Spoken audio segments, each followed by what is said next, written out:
Night Rabbit. Chapter 1. Friday, November 18th, 2033. The token machine ate Braylon's 20 at 4 minutes past 2, and Braylon was 6, so the world ended. Vex heard the scream over both birthday parties and the skee-ball thunder and got there before the mom did.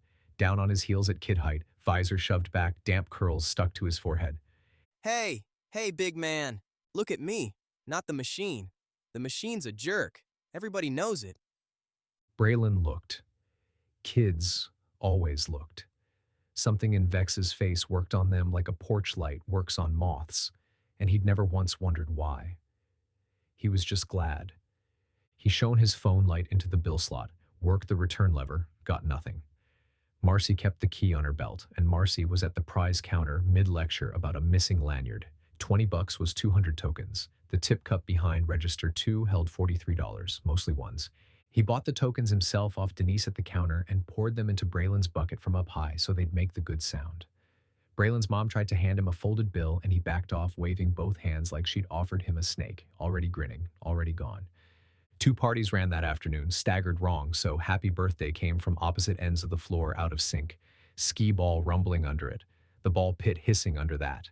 And Vex moved through all of it the same as other people move through warm water. It was the best part of the job. It was most of the job. Marcy caught his elbow at the drink station around 3. Volume, Vex. She held her hand flat and lowered it, a thermostat. He nodded, meant it, and lasted 11 minutes.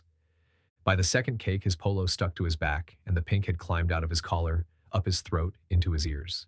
It did that. Heat, running, embarrassment, all one channel. A dad passing out juice boxes said, "You need one of these more than they do, bud." And Vex drained it in a single squeeze, and the dad laughed at whatever his face did. A girl in a paper crown told him his eyes matched her crayon and held it up as evidence. It was called Jungle Gold. He told her that was the nicest thing anybody had said to him all year, and meant that too. At 4, Denise leaned out of the back hall with the clipboard. Who wants Cottontail for the 5 o'clock? His hand was up before she finished the sentence. The suit lived on a hook between the syrup boxes, gray plush gone flat at the knees, the head on the shelf above with its stitched grin and one dented eye. It smelled like the inside of a balloon and like everyone who'd worn it since spring. Vex stripped the polo, tugged his undershirt down where it rode up his stomach, and stepped in. Inside the head, the floor noise arrived drum-muffled and his own breath came back warm off the mesh. The first kid hit his knees like a bowling ball, then a second, and he staggered on purpose and windmilled both arms. Big, bigger, whole spine in it because that was the job. In the suit, big was the job. Nobody had ever once told the rabbit to settle down. His break came at 6. 2 texts on the cracked screen, both Rio, you working. Spot me 60 till Tuesday. Gas, I got you. 60 was more than the cup held even before the token machine. He typed, yeah man anyway, set the phone face down, and ate his shift slice in 4 bites, standing. They closed the floor at 9. Marcy ran the drawer while he broke down the warmer case. 4 personal pizzas nobody bought. A tray of breadsticks stiff at the ends. Toss all that. Marcy said, counting. Tossing it. Vex said. He bagged it instead, doubled so nothing bled through, and took the side door. Curtis and Pop kept to the cart corral after close, out of the wind off the highway. Vex set the bags on the rail without slowing much. Still warm, kinda. The sticks are only good if you've got teeth for it. Pop saluted with 2 fingers. Curtis was already in the bag. The walk back across the lot took 30 seconds, and the good feeling lasted all 30. And he spent them trying to press it flat, because it wasn't supposed to be for him, whatever it was. It kept not going flat. Rio's Civic sat across 2 spaces by the road, lights on, exhaust curling red in the brake glow. The horn tapped twice before Vex had the side door locked. He jogged. He was already jogging before he decided anything about it. For Saturday, November 19th, 2033. The man took booth 9 at 10 past 11 on Saturday before the first party and ordered a large cheese to stay. Booth 9 was the corner one, the one birthday kids fought over because you could see the whole floor and the stage from it. Grown-ups never wanted it. He wanted it.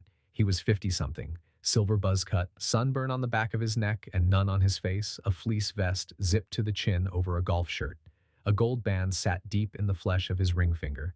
He hung nothing on the hook by the booth and set nothing on the table. No phone. He just sat, and the pizza came, and he started in.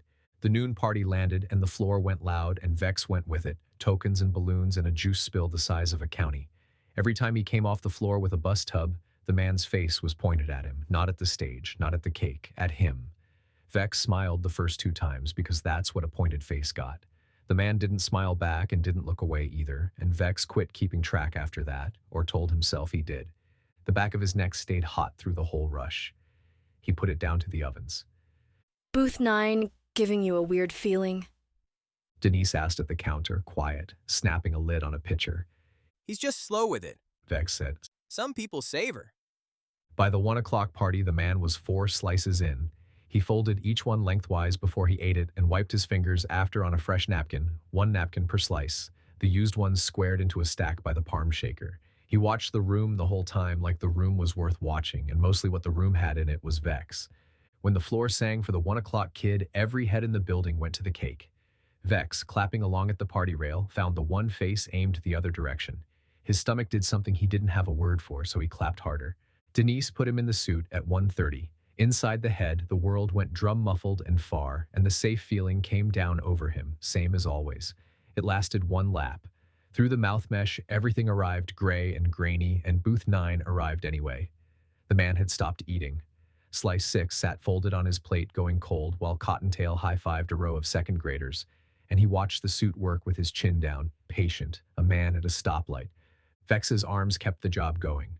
Big, bigger, whole spine. The rest of him went quiet inside the plush. By the 2:30 lull, the parties had thinned to stragglers and cake wreckage. Vex came out of the back with his curls flattened wet to his forehead and his undershirt stuck between his shoulder blades, where the suit had cooked him, and the man was on his last slice. So Vex went over with a water and the to-go boxes under one arm. Leaving it alone felt worse than going. Anyway, Vex went toward things. That was his direction. You want a box for the, The plate was down to crust flakes. Guess not. I'm not done. The man said. He finished the fold in 2 bites, wiped his fingers, squared the 8th napkin onto the stack. Now I'm done. Good, right? We hand stretch. Busy place. His voice came out low and pleasant, unhurried, a voice for waiting rooms. Saturdays always like this. Saturdays are the best ones. 2 parties minimum. Today we got 3. They keep you the whole day. Open to close. Vex topped off a water nobody had asked for. I don't mind. Close is chill. It's mostly just me and Marcy. You drive. Nah, I get rides. Or it's like 20 minutes walking, there's a shortcut behind the Save-A-Lot. The man nodded at that longer than it needed. Then he said, That was you and the rabbit. Vex lit up before he could decide anything about it. How'd you know? The head hides everything. That's the whole gag. You move the same. In it or out. Vex put that with the compliments because that was the only place he had for it. Careful, I'll get a big head. Bigger than the rabbit one. The man turned the loose silver watch on his wrist. Once. You're Rio's guy. The pizza kid. He says you're good people. Heat went up through Vex's ears so fast it beat the confusion there. You know Rio? Long time. He slid out of the booth in pieces, hips then shoulders, and stood. And standing he was built through the chest like a chest freezer, taller than the divider, blocking the stage lights off the table. He laid a 20 and a 10 beside the napkin stack. Oh, I'll grab your It's already yours. The man said, and there was no question anywhere in it for Vex to answer. He looked at the stage, the ball pit, the streamers coming loose over the party rail. Nice place. Real friendly. Tell Rio I ate good. The glass door let in one blade of road noise and swung shut behind him. The plate could have gone straight back on the rack. 8 napkins, squared, not one of them wadded. Vex stood holding the 30 while the 3 o'clock party screamed on behind him, then put the change in the tip cup, took it back out, put it in again at 4, took it out at 6, and finally folded it into his apron pocket. It rode there the rest of the shift. He kept checking it was still there and couldn't have said which answer he wanted. Booth 9 stayed empty into the evening. Kids fought over it anyway. The mop water had gone gray by 9:38 when the buzz came up through his apron, phone against the bent tokens he kept. Did somebody come by the store? Rio's replies usually took an hour if they came at all. Vex answered with wet thumbs, honest by reflex. Yeah, older guy sat in 9 basically all day. Said he knows you. Left me 30. What did he look like? Silver hair buzzed. Vest. Big. He folded his slices. Lol. What did he say? Exact. Exact mattered. So Vex stood the mop against booth 6 and gave it both thumbs. He said, "Tell Rio I ate good." The dots rose and died, 4 times. Vex had never seen Rio think before. Don't walk tonight. I'm coming. Stay inside. He read it twice and grinned at the mop bucket like it had done something.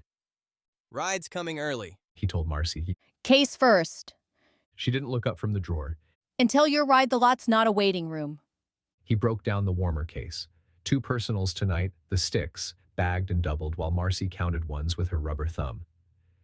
Rio had never used the door. The horn was the whole language between the car and the store. 2 taps. Come on. So the knuckles on the glass at 9:51 landed wrong in Vex before the rest of him decided everything was great. We're closed. Marcy said. He's my ride. She looked at Rio through the glass 1 beat longer than the lock took. Rio came in ducking like the doorframe sat lower than it did, hood up under the denim jacket, and stood beneath the streamers, getting younger by the second. The room did that to everybody. Vex kept a whole shelf in his head for how Rio looked and stocked it anyway. The jaw with 2 days on it, the thin gold chain, the white sneakers he kept spotless. Hair pushed back at noon, flat by now. Brown eyes, quick going door, windows, camera bubble, door. Fleece vest. No hello. Zipped up. Silver hair. Buzzed, yeah. He had this watch, loose. He kept spinning. Rio said the kind of word that cost $1 on the party floor. You know him? He seemed... What did you tell him? Nothing? Like Saturdays? Hours? He asked if I drive and I said I get rides, or it's 20 minutes if I cut behind the Save-A-Lot. Rio's head came around slow. You told him where you walk? The pink went up Vex's throat and into his ears, and he heard himself start 3 sentences at once and finish none of them. Rio pinched the bridge of his nose, breathed once through it. Okay. You didn't know. You're good, V. He looked at the ceiling camera that wasn't there, then the register one that was. She got cameras? Just the registers. Why? For you. Case he's a freak. Vex nodded. It was good, somebody thinking about this stuff. Oh, The fold came out of the apron pocket. he left this for Tuesday, or part of it. Rio took it off his palm at the speed you take a pan off a burner. You spend any? No? Good. The fold went into the denim jacket deep. Don't take his money again. He comes to the counter. You text me before you even bring the water. Before V. Okay? Yeah. Rio's palm found the back of his neck and aimed him at the door, and Vex's shoulders came down off his ears for the first time since booth 9. He went where the hand said. The bags rode his forearm out the side door. Curtis and Pop held the cart corral out of the wind, and Vex set dinner on the rail without breaking stride because the Civic sat running 20 feet off with Rio behind the wheel watching all of it. Night, Rabbit. Pop said, 2 fingers up. In the car, the heater ran on high because high was the setting that worked, and the dead pine tree spun on its string, and Rio pulled out past the man's empty booth window with his thumbnail in his teeth. You know those guys? They know me. People see that? They think you're soft, V. Vex worked a bent token out of his pocket and rubbed the crease with his thumb and let the block go by outside the glass. Rio didn't talk after that, and quiet itched worse than any noise ever had, so Vex filled the car. 3 parties. The twins who both cried at the same cake. The piñata that took 9 kids and a dad, and finally Marcy with the good bat, Rio said, Uh-huh. at the wrong spots and checked both mirrors at a green light. 2 blocks out, he swung into the gas and sip without a blinker. You eat? I had my slice at... The door chunked shut. Under the white register light, Vex watched him pay off a fold of bills, and then he was back, dropping a hot dog in foil and a blue Gatorade into Vex's lap. Eat. Vex ate. The hot dog was mostly hot. It was the best thing anybody had handed him all day. Rio stopped on the wrong side of the street from Vex's building and left the engine running. Inside. Text me tomorrow's schedule when you know it. Thanks for the... Inside, V. Upstairs, Vex cracked the blinds. The Civic's lights died, but the car stayed. Behind the windshield, an orange point brightened, dimmed, moved when Rio talked, and Rio talked a long time to somebody. Vex chewed the last cold inch at the window. Somebody was seeing him home. He fell asleep before the car moved, if it moved.